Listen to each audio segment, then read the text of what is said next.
buddy, my name is Ethan and today I finished my Scratch game development course from Roboprenr.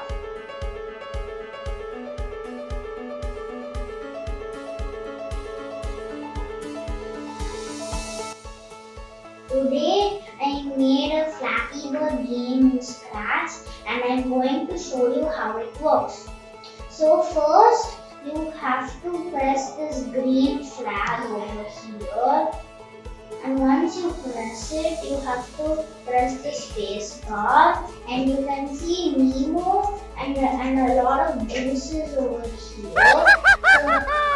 So you have to dodge the bruises, but then if you don't dodge the bruises and hit the bruises, it's gonna say you lose, ha ha ha ha ha.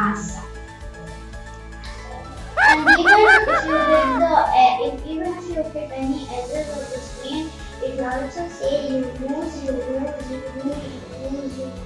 ha ha